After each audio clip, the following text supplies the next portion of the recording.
Vikram university Ujjain में guest faculty के लिए यानी कि अतिथि विद्वान के लिए भर्ती प्रक्रिया आरंभ हो चुकी है सेशन 2025-26 के लिए, जिसमें सभी विषयों के लिए गेस्ट फैकल्टियों को आमंत्रित किया गया है, जिसका विज्ञापन वेबसाइट पर जारी कर दिया गया है।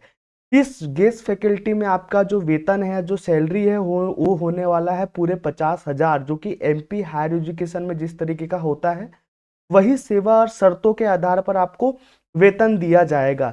इसके अलावा क्या नियम कानून सेवा शर्तें होने वाली है, और 15 तारीख 5 बजे तक का आपका समय है जब तक आपको इस गेस्ट फैकल्टी के लिए अप्लाई करना है। चलो बिना देरी किए हुए मैं आपको ले चलता हूँ ऑफिशियल नोटिफिकेशन पर, जहाँ जितने भी नियम और शर्तें हैं और किस तरीके से आप अप्लाई कर सकते हैं, किन विषय में कितनी सीट्स खाली है, इनकी मैं आपको विस्तार से जानकारी देता हूं। तो देखिए, सबसे पहले हम चलते हैं ऑफिशियल नोटिफिकेशन पर, जो विक्रम यूनिवर्सिटी उज्जैन से संबंधित है। ये हमें अपडेट देता है इस वैकेंसी के बारे में, है ना। तो ध्यान से देखिए, विक्रम विश्वविद्यालय उज्जैन, इसमें अतिथि विद्वानों के आमंत्रण हेतु विज्ञापन जारी किया है, जो शैक्षणिक सत्र 2025 और 26 से संबंधित है। तो इसको अगर हम और विस्तार से देखें तो ये कहता है कि जो कार्य परिषद की बैठक है, जिसमें दिनांक 23/1/2025 को ये फैसला लिया गया था कि जो शैक्षणिक सत्र है 2025 और 26 का, इसमें अस्थायी रूप से गेस्ट फैकल्टियों को आमंत्रित किया जाता है, जिसकी बाकी डिटेल्स आप जो यूनिवर्सिटी की वेबसाइट है इस पर डायरेक्ट लॉगिन कर या विजिट करके देख सकते हैं। ठीक है। और अब यहाँ चलते हैं कि जो भी योग्यता होगी गेस्ट फैकल्टी के लिए, वो जो यूजीसी के नियम और मानदंड है उनके अनुसार की जाएगी। ठीक है। अब चलो देखते हैं कि किन विषय में कितनी सीटों को आमंत्रित किया गया है, या कौन से विषय में गेस्ट फैकल्टी की कितनी सीट्स खाली है, इनका मैं आपको विस्तार से वर्णन देता हूं। तो सबसे पहले हम देखते हैं अंग्रेजी विषय, इसमें 2 सीट्स खाली है। ठीक है। इसके बाद में आती है डेयरी टेक्नोलॉजी, जिसमें 1 सीट है। फिर एग्रीकल्चर में हम बात करते हैं तो इसमें 15 सीट्स खाली है, जिसमें agronomy, soil science, extension education, agriculture education, communication, horticulture और जो फ्रूट साइंस है, इसमें वैकेंसियां है ना। इसके अलावा जो फॉरेंसिक साइंस है, इसमें 3 वैकेंसी है। ठीक है। अर्थशास्त्र जो हमारा विषय है, इसके लिए 1 सीट खाली है ना। इसके बाद में प्रबंधन जो विषय है, इसमें 3 सीट खाली है। इसके बाद में जो विधि, अमूमन एमपी हायर एजुकेशन के जो गेस्ट फैकल्टी है, इसमें विधि की वैकेंसी है, लॉ में बहुत कम वैकेंसी है, पर विक्रम में 10 सीट्स खाली है आपके विधि के लिए, है ना। और वाणिज्य कॉमर्स विषय में आप देखेंगे तो यहाँ पर 3 सीट्स खाली है। फिजिक्स में या भौतिक विज्ञान में आप देखें तो 1 सीट के लिए गेस्ट फैकल्टी पर आमंत्रित किया गया है। इसके अलावा जो केमिस्ट्री होता है, जो रसायन विज्ञान, इसमें 4 सीट्स खाली है ना। इसके अलावा प्राणी विज्ञान में 1 सीट खाली है। विदेशी भाषा यानी कि फॉरेन लैंग्वेज में 2 सीट्स खाली है। और जो आपका सांख्यिकी होता है ना, इसमें 1 सीट्स खाली है। विदेशी भाषा में अगर आपको फ्रेंच और रशियन आती है तो आप यहाँ पर आमंत्रण अपना, या फिर अपनी जो भेज सकते हैं डॉक्यूमेंट्स, और यहाँ पर आप क्या कर सकते हैं, अप्लाई कर सकते हैं। ठीक है। इसके अलावा अगले जो विषय है 14 नंबर पे, वो है शारीरिक शिक्षा, इसमें 5 सीट से है। लोक प्रशासन विषय के लिए 1 सीट खाली है ना। योग विज्ञान में 1 सीट खाली है। फिर इसके बाद में जैव प्रौद्योगिकी में 1 सीट खाली है। फार्मेसी अगर आप देखो तो यहाँ पर 9 सीट से खाली है। फूड टेक्नोलॉजी में 1 सीट खाली है। माइक्रोबायोलॉजी, इसमें 2 सीट से खाली है। वाणिज्य एविएशन में 1 सीट खाली है। शिक्षा अध्ययनशाला में 1 सीट खाली है। इसके अलावा भारत अध्ययन केंद्र, इसमें 1 सीट खाली है। ठीक है। इसमें इन्होंने नोट दिया है कि जो यूनिवर्सिटी है ये पदों को कम और ज़्यादा कर सकती है। अब इसके लिए सेवा शर्तें देख लेते हैं, या कैसे आप आमंत्रण पत्र भेज सकते हैं, है ना, क्या क्या इसके प्रावधान है, इसको हम एक एक करके पढ़ लेते हैं। ठीक है। जो पहले से अतिथि विद्वान हैं और विक्रम यूनिवर्सिटी में काम कर रहे हैं, इनको अलग से अप्लाई करने की जरूरत नहीं है। दूसरा, अगर आप विक्रम यूनिवर्सिटी में एज अ विजिटिंग फैकल्टी पढ़ा रहे हैं तो आप भी आवेदन करना चाहे तो कर सकते हैं। ठीक है। जब पर आप गेस्ट के लिए आवेदन करोगे तो जो विजिटिंग फैकल्टी में आप काम कर रहे थे तो आपका कार्यभार समाप्त कर दिया जाएगा।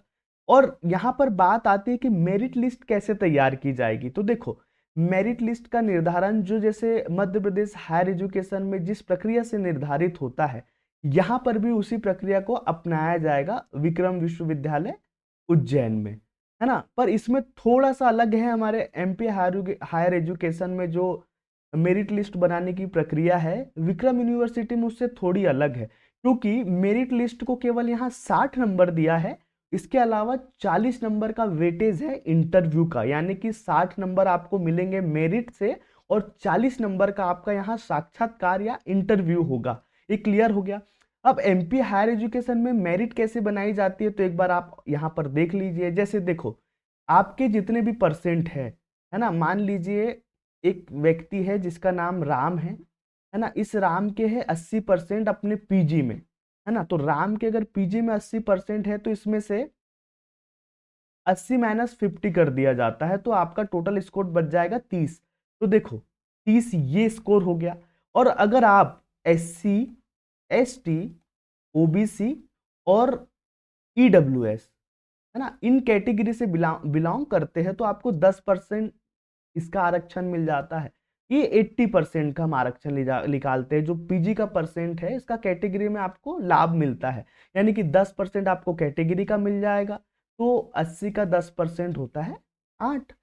और अगर आप पहले से यूनिवर्सिटी में काम कर रहे हो तो आपको अनुभव अंक भी मिलते हैं, तो उनको भी जोड़ दिया जाता है ना। तो अभी तो आप नए हो तो आपके पास अनुभव है नहीं। अगर आप दिव्यांग हो, बार बार कमेंट आते हैं दिव्यांग लोगों के, तो दिव्यांग को 10% दिव्यांग होने के लिए मिलता है, यानी कि दिव्यांग कैटेगरी का 10% होता है। तो मान लो राम दिव्यांग है तो राम को 8 नंबर और मिल जाएंगे विकलांग होने के। तो इस तरीके से आपका टोटल स्कोर कितना हो गया, तो देखिए आपका टोटल टोटल स्कोर यहाँ पर हो गया 38 और लगभग 46, है ना। 46 के लगभग आपका टोटल मेरिट स्कोर हो जाएगा। ये क्लियर हो गया। इसका वेटेज केवल 60% के बराबर इसको मान लिया जाएगा और 40% जो है आपको इंटरव्यू के आधार पर या 40 नंबर इंटरव्यू के आधार पर दिया जाना है। ठीक है, यहां तक क्लियर हो गया।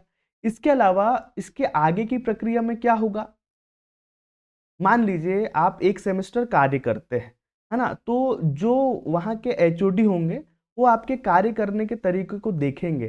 तो अगर आपका कार्य अच्छा होता है, उन्हें पसंद आता है, तो आपको कंटिन्यू करेंगे। ठीक है, यही इसका मतलब है। अगला 5वां बिंदु ये कहता है कि आपको 2,000 रुपये प्रति कार्य दिवस दिया जाएगा, यानी कि मैक्सिमम 50,000 सैलरी मिलेगी। तो लगभग अगर आप यूरेज देखें तो यूरेज लगभग 23 से 24 दिन कॉलेज लगता है। ठीक है, पूरे के पूरे महीने में औसतन 24 दिन आप मान लीजिए, तो मिनिमम 48,000 तो मिल ही जाती है। कभी 30 दिन का महीना होता है, 4 संडे होते हैं, तो आपके पास कितने दिन बच गए, 26। एक आध छुट्टियां आ ही जाती है ना। तो आपके पास कितने दिन बचे, 25 दिन। अगर 31 का महीना है और 6 छुट्टी भी हुई तो भी 50,000 तक, किसी किसी महीने 48 से 45, मतलब 46 से 50,000, 48,000 आपको यूरेज सैलरी मिलने वाली है। ये क्लियर हो गया। 50,000 भी मिल सकते हैं अगर 25 दिन आपके पूरे होते हैं तो, है ना। ये अस्थाई है महाविद्यालय पर। यहाँ क्या होता है, फॉलन आउट जैसी चीजें नहीं होती है। अगर आप एक बार गेस्ट फैकल्टी में भर्ती होते हो तो महाविद्यालय कंटिन्यू करता है आपको लगातार, और जब इसके अनुभव अंक आपको मिलते जाते हैं और जब प्रशासन जो होता है यूनिवर्सिटी का, वो यूनिवर्सिटी के लिए खुद भर्ती करता है, तो भविष्य में आपको इसका भी उसमें लाभ मिल सकता है। यहाँ तक क्लियर हो गया आपको। अब आवेदन पत्र कैसे भेजेंगे आप, है ना, तो आप स्पीड पोस्ट के माध्यम से इसको भेजेंगे। ठीक है, स्पीड पोस्ट के माध्यम से आपको अप्लाई करना है, या फिर अगर आप उज्जैन में रहते हो या जा सकते हो तो वैसे भी कर सकते हो ना। तो स्पीड पोस्ट के माध्यम से आप अप्लाई करोगे। ठीक है, इसमें एड्रेस क्या डालेंगे आपकी, उपकुल सचिव विक्रम विश्वविद्यालय, माधव भवन उज्जैन, है ना, 456010 ये मध्य प्रदेश, और पिन कोड के पते पर आप स्पीड पोस्ट भेजेंगे। लिफाफे के ऊपर अपने विषय का नाम लिखे और लिखे कि अतिथि विद्वान के लिए, जैसे मेरा पॉलिटिकल साइंस है तो मैं लिखूंगा पॉलिटिकल साइंस अतिथि विद्वान के लिए आवेदन। ये जरूर लिखना है आपको कि आपने स्पीड पोस्ट क्यों भेजा है। अमूमन देखो, जब हम स्पीड पोस्ट भेजते हैं तो इस तरीके का एक स्पीड पोस्ट होता है। ठीक है, ये बैक वाला भाग है, और ये उसके फ्रंट वाला भाग है। तो एक साइड हम यहाँ पर जिसको भेजना होता है उसको उसका नाम लिख देते हैं और जिसने भेजा है वो लिख देते हैं, ठीक है। तो यहाँ स्पेशली आप मेंशन करिएगा कि आपने क्यों भेजा है। ये क्लियर हो गया आपको, है ना। अगले कुछ जो नियम शर्तें हैं उनको देख लेते हैं, ठीक है। जितने भी दस्तावेज या डॉक्यूमेंट आप भेजेंगे ये प्रासंगिक होने चाहिए और इनको सेल्फ अटेस्टेड करेंगे। आप वहां लिख दीजिएगा स्वप्रमाणित या सेल्फ अटेस्टेड। हर एक डॉक्यूमेंट के मिडिल में जहां आपको खाली जगह मिले और वहां अपने सिग्नेचर कर दीजिएगा और तारीख लिख दीजिएगा। ये क्लियर हो गया, ठीक है। अब देखो इसके लिए कुछ चार्ज भी है, ये प्रक्रिया पूरी तरीके से फ्री नहीं है। जो सामान्य श्रेणी है ना और जो ओबीसी के अभ्यर्थी अभ्यर्थी है इनके लिए आवेदन शुल्क शुल्क 1,000 रुपये का आपको डिमांड ड्राफ्ट भेजना है, ठीक है ना। और जो SC ST के या EWS के अभ्यर्थी है इनके लिए 500 रुपये का डिमांड ड्राफ्ट कुल सचिव विक्रम विश्वविद्यालय उज्जैन के नाम दे रहेगा। यानी कि आपको अगर आप सामान्य और ओबीसी कैटेगरी के व्यक्ति है तो उसको आपको 1,000 रुपये का डिमांड ड्राफ्ट, और अगर आप SC ST और EWS कैटेगरी के कैंडिडेट या अभ्यर्थी है तो आपको 500 रुपये का DD भेजना होगा विक्रम विश्वविद्यालय उज्जैन के नाम से। क्लियर। अब देखो जो साक्षात्कार की तिथि है समय है इसकी आपको अलग से सूचना दी जाएगी जो महाविद्यालय की वेबसाइट पर आपको दिख जाएगी। आपको एडवाइस किया जाता है कि आप समय समय पर महाविद्यालय की वेबसाइट देखते रहिएगा, ठीक है। साक्षात्कार के लिए कोई भत्ता इन्होंने ये नहीं देंगे, इन्होंने पहले स्पष्ट कर दिया है, ठीक है। अगर इस विज्ञापन में कोई संशोधन करता है तो विश्वविद्यालय कर सकता है।